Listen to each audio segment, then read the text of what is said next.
Superman the Ride is the headlining attraction at Six Flags New England. This Intamin hypercoaster dominates the park's skyline, and it has racked up countless awards over the years. The ride has claimed the top spot in Amusement Today's Golden Ticket Awards as the best steel coaster 5 times, and it has been in the top 5 ever since 2001. Similarly, the coaster claimed the top spot on the Mitch Hawker poll 7 times, and never finished lower than number 4. But something strange has happened over the past few years.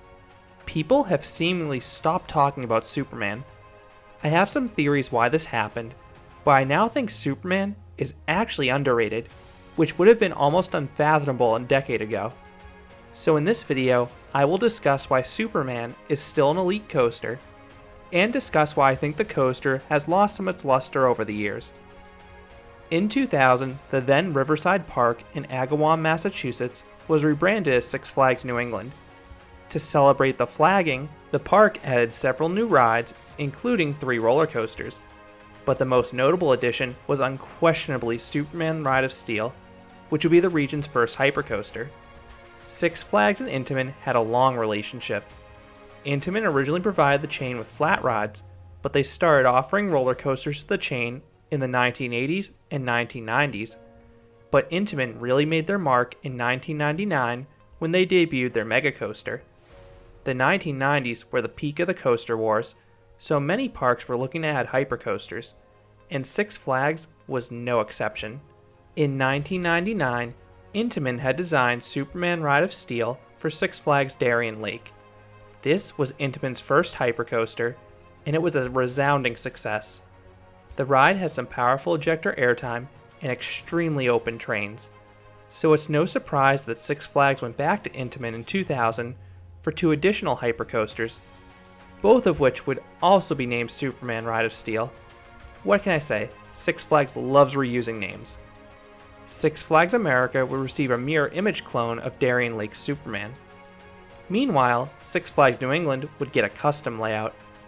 The landlocked nature of Six Flags New England usually causes more harm than good, but in this case, it was a positive.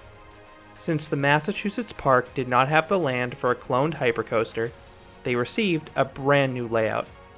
And Intamin improved upon their prototype layout significantly.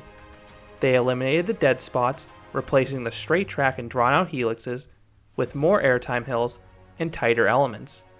Six Flags New England Superman was not only an improvement over Intamin's original hypercoasters, but I think this coaster's layout is still one of the best ever devised. Superman's first half is an out-and-back coaster chock full of camelbacks that run alongside the Connecticut River. Then the second half is a twister, wrapping around rides and pathways while combining helixes and airtime hills. Combining elements of both an out-and-back coaster and twister into one complete package is what makes Superman special. Superman has a commanding presence on the back edge of the park. The ride's 208-foot or 63-meter tall lift can be seen from almost anywhere in the park, and the ride adds a ton of kinetic energy whizzing past rides and pathways, most notably in the DC Universe section of the park where the coaster resides. Despite the coaster's greatness, it has undergone a shocking amount of changes through the years. Some good, some bad, and some just plain weird. The coaster originally opened with simple T-bar restraints. These are the same restraints that can be found on Cedar Point's Millennium Force or Holiday Park's Expedition G-Force. Getting sustained ejector airtime like Superman can deliver with such a minimalistic restraint is otherworldly. However, those are not the restraints that Superman features today. In 2004, a rider was unfortunately killed after they were ejected towards the end of the ride. Reports stated that the rider was too large for the ride's T-bar restraint. As a result, Massachusetts reportedly banned all T-bar restraints and demanded Superman's restraints to be changed. The lap bars received metal bars down the sides, essentially transforming the T-bar into a W-bar. Shin guards were also added, and more restrictive seatbelts were installed as well. Six Flags America's Superman received the same modifications, and it still operates with this restraint system to this day. While these restraints did box riders in more and eliminate legroom, the airtime was just as good as when the coaster originally opened. Now, one odd thing with the Massachusetts T-Bar rule is that Six Flags New England's new for 2005 coaster in Pandemonium opened with T-Bar restraints. So it may have just been a ban on Intamin T-Bars, so if anyone knows for sure, I'd love to know down in the comments. From 2000 to 2008, the coaster was known as Superman Ride of Steel. Fresh off its third consecutive finish as the top steel coaster in the Golden Ticket Awards, Six Flags New England did the unthinkable. They rethemed the coaster as Bizarro. The iconic red track was repainted purple. The coaster was due for repainting, and rebranding the coaster as a new experience was a cheap way to get a new for 2009 attraction. Six Flags Great Adventure did the same thing with Medusa, transforming their floorless coaster also into Bizarro. Along with the new colors, Six Flags New England's Bizarro will receive a bevy of changes: new restraints, short-lived fire effects, onboard audio, cutouts after the overbank, and mist-filled shield tunnels at the base of the fourth drop. The restraints are the most polarizing change. The heavily modified T-bars were replaced by bulky U-bars, that enthusiasts commonly refer to as the U-bricks. Along with their girth, the biggest change with these restraints is that they no longer rest on the lap of riders. Instead, they will rest on the thighs of most riders. For a while, I absolutely hated these restraints. They made it harder to experience the airtime and could be really uncomfortable if they came down super far, but now I don't mind them. After the employee checks your restraint, the key for me is to hold onto the lap bar. While the original Intamin T-bars wouldn't lower during the ride, the U-bricks slowly and subtly lower during the ride due to the strong positive G's in the valleys and helixes. This issue is exacerbated by the fact you would often slide forwards in your seat after the extreme airtime moments, which would cause you to land in a less than optimal part of the seat when the lap bar would lower further. In no way are these restraints better than the original T-bars, but I don't hate the U-bricks now that I understand them better. One note for taller riders is that the coaster does not allow anyone taller than 6 foot 4 inches to ride. They have a max height stick in the station, and they do check for that. I find the lack of legroom to be a bit of an issue with Superman, and the restraints struggle to clear my thighs. And I'm just 5'9", so I can see how the trains could be an issue for a taller guest. The cutouts after the overbank and the mist-filled shield tunnels at the base of the fourth drop also remain to this day. As thematic elements, they do not offer much, but what they do offer are thrilling visuals. You are absolutely hauling in these sections of the ride, so the minimal clearance creates a frightening head chopper. I wasn't a big fan of the onboard audio, and while I think onboard audio can really add to an experience, the random mashup of songs and action chosen for Bizarro was an annoying distraction. I actually enjoyed when this audio failed to work, which was a semi-regular occurrence. In 2016, Bizarro was transformed back into Superman the Ride, and it was refreshing seeing the vibrant red paint scheme on the park's skyline once again. The hope was that this transformation would be accompanied by new trains and restraints, but they were the same ones as when the coaster ran as Bizarro, just with a new look. The conversion eliminated the onboard audio, however, the ride is still missing the row of seats where the audio box once was. Interestingly, Bizarro at Six Flags Great Adventure did restore the seats when it lost the onboard audio, but Six Flags New England has yet to do so. The one bit of audio that was added during the Superman transformation is speakers along the lift hill that play the iconic John Williams Superman theme song as you go up the lift, and I love that addition. It creates an epic feel for this amazing coaster. And then for the rest of the ride, you just hear the train rumble down the track and the screams from the 33 other riders in your train. But there was an addition in 2016 that was an unmitigated disaster, and that was the virtual reality goggles added to Superman. This was at the peak of the VR craze in the amusement industry, and to be honest, I am not a big fan of VR and roller coasters, but I understand why the park would want to add VR to an attraction to give it a popularity boost and offer a new experience. However, I am really opposed to adding VR to the park's most popular attraction, and that is what Six Flags New England did. Most Six Flags parks add VR to supporting coasters or rides. Six Flags New England added VR to their marquee attraction in Superman, which severely neutered the throughput on their headlining attraction.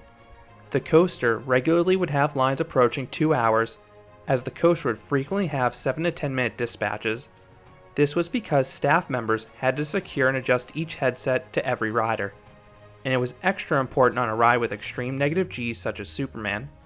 Otherwise, the headsets could be launched into orbit.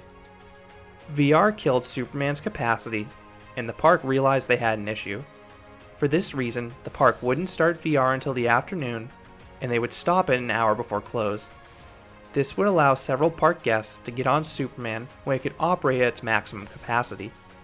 Thankfully, VR was removed from Superman after the 2016 season, but anyone who visited the park in 2016 struggled to ride Superman multiple times in a day.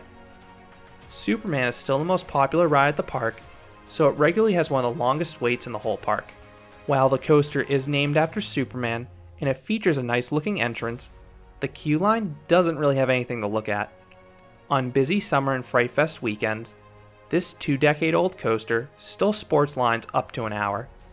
On weekdays, the coaster usually has no more than a 15 to 20 minute wait. That is because of this coaster's incredible throughput. Each train seats 34 guests, and the ride crew working Superman is usually incredible. Superman is one of those rides that bans loose articles from being stored in the ride platform, so guests often board the train quickly, and the crew can usually get the train checked before the prior one hits the brake run. The biggest thing that slows down Superman's operations is if there's a guest who struggles to fit. Guests with larger thighs will have the most trouble fitting on Superman because of where those aforementioned restraints sit. In general, Superman will run 2 trains every single day of the year. In the rare instances where it runs with just one train, the line really backs up. When one of the trains was unexpectedly down for maintenance in 2018, the park actually implemented a boarding pass system to address the significantly reduced throughput, and I give the park a lot of credit for doing so. In terms of seat selection, I think Superman is now a back row ride. The front is excellent too for the incredible sense of speed, but the back is now where you can get the strongest and most sustained airtime. But that wasn't always the case. When the coaster ran as Superman Ride of Steel from 2000 to 2008, I remember liking the back row the best for the superior airtime.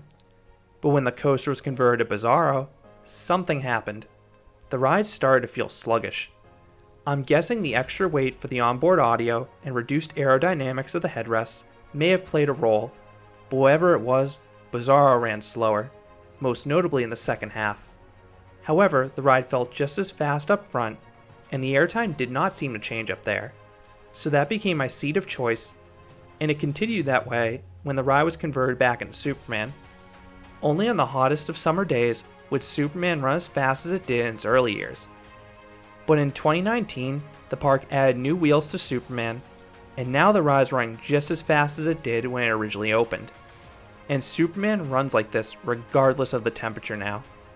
Even on Fright Fest nights when the temperature was in the mid-40s, Superman absolutely hauled with the new wheels. Superman usually just needs a few cycles to warm up, and then it runs like an absolute rocket.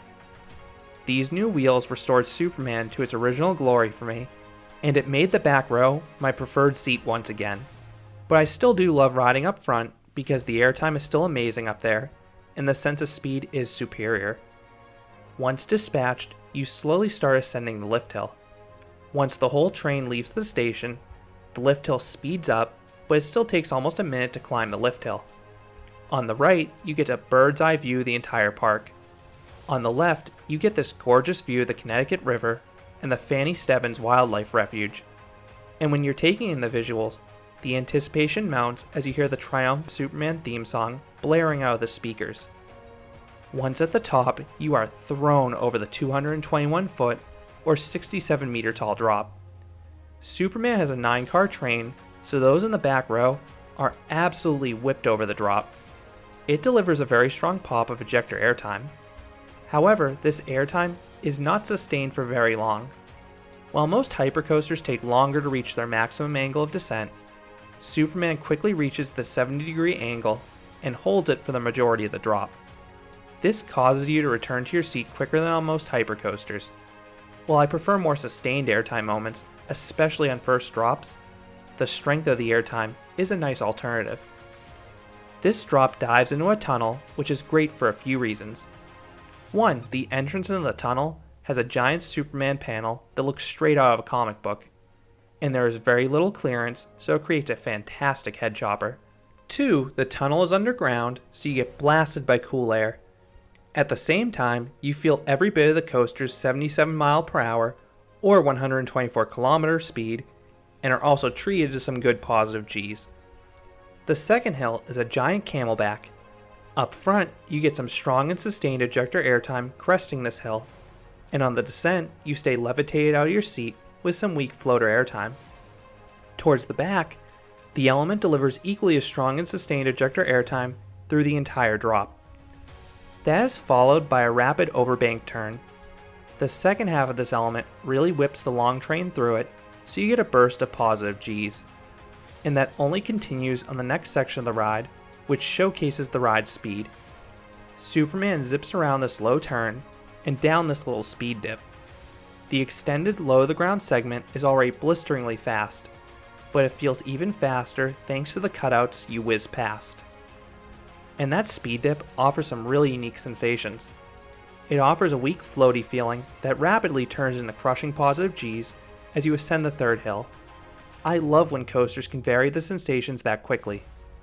The next two camelbacks are the ride's two most powerful airtime moments. Even when the coaster is running slower as Bizarro, these two airtime hills were still exceptional and two of the best airtime moments of any coaster. Just look at how much smaller these hills are relative to the first drop. The train absolutely hauls over these hills, and their parabolic profiling results in oodles of airtime. The third hill offers powerful and sustained ejector airtime throughout the element. At the bottom, your on-ride photo is taken, but all I can focus on is the fourth hill. As amazing as the third airtime hill was, the fourth hill is on a completely different level. It is downright insane. It feels like the train jumps off the track. You get some of the strongest and most sustained ejector airtime of any coaster. It lasts for a glorious 3 seconds. Everyone raves about the camelbacks on El Toro, but I think this hill is just as strong. The pullout from this drop delivers a blast of positive Gs and an exciting head chopper with the Superman shields.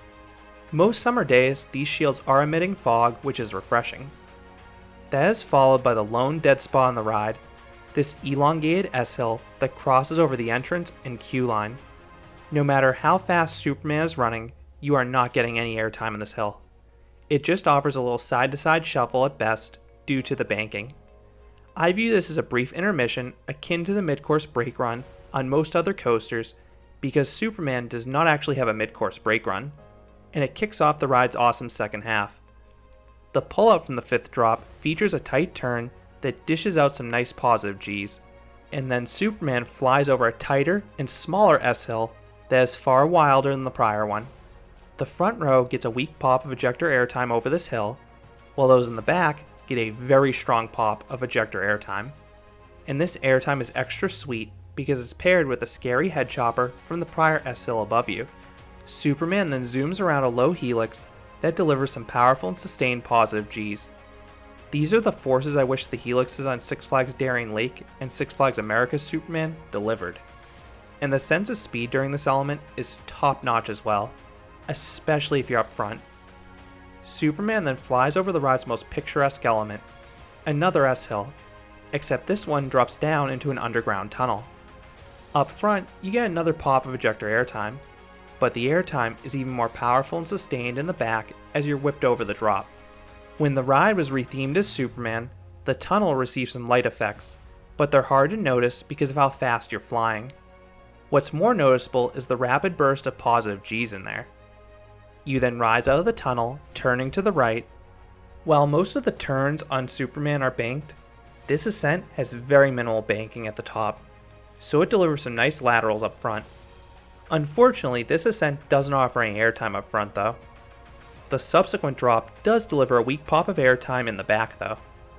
This drop also includes a trim brake, but I've never felt it hit on any of my rides over the years. That is followed by the ride's final two bunny hills.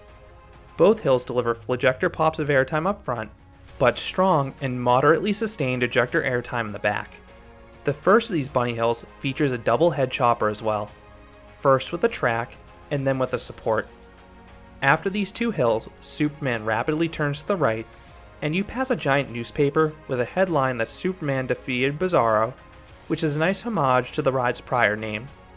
The train then comes to a smooth but sudden stop in the brake run that is sure to throw riders forwards, ending the 5,400 foot or 1,600 meter long coaster.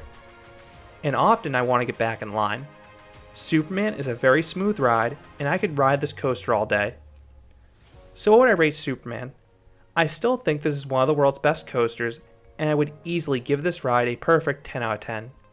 Superman has one of the best layouts ever devised, and with the new wheels, Superman is running better than it has in over a decade. Superman's pacing is top notch. Outside that one S-hill that kicks off the coaster's second half, every single element delivers powerful airtime, and the transitions between the airtime hills often deliver strong positive Gs as well. This combination of negative and positive Gs is hard to beat, especially when you have a coaster that sustained its speed like Superman. So why do I think Superman has fallen out of favor with enthusiasts then? I think there are 3 reasons. 1. The restraints. The U-bricks are not the best restraints, but I can live with them. The key is to sit back in the train and hold on to the restraint in that position once checked. I know some enthusiasts who try to scoot forwards in attempts to get extra room and cheat the restraint, but that will backfire tremendously in Superman since the crew understandably almost always pushes down the restraint, and that will leave you in an uncomfortable position on the ride.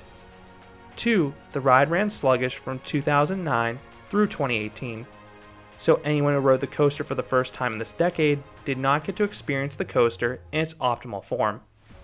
The coaster was still elite in the front row during this time, but the back row, which was long the best seat in the ride, did not have the same power that it used to, particularly in the second half.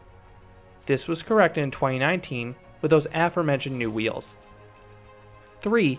Rocky Mountain construction burst on the scene over the past decade. When Superman debuted in 2000, it was among the fastest paced coasters in the world and had some of the best ejector airtime of any coaster.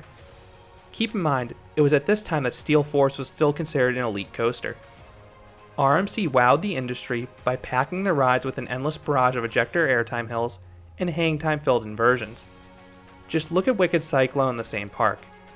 However, I think Superman still outshines many of the RMCs because the airtime is more sustained, the positive Gs are far stronger, and the layout is superior. While the elements may not come at you in the same rapid-fire succession, it is still a wonderfully paced coaster, as each element really stands out and gives you more time to appreciate it. So those are my thoughts on Six Flags New England's Superman the Ride, the park's signature Intamin hypercoaster that is still an elite coaster in my book. Have you ridden Superman? Do you still think it's one of the world's best coasters? I would love to hear your thoughts on this ride down in the comments, and be sure to note when you last rode it. If you enjoyed this review, I'd appreciate it if you gave this video a like, and you considered subscribing, because there'll be a lot more roller coaster and amusement park videos here at Canopy Coaster. Thanks for watching.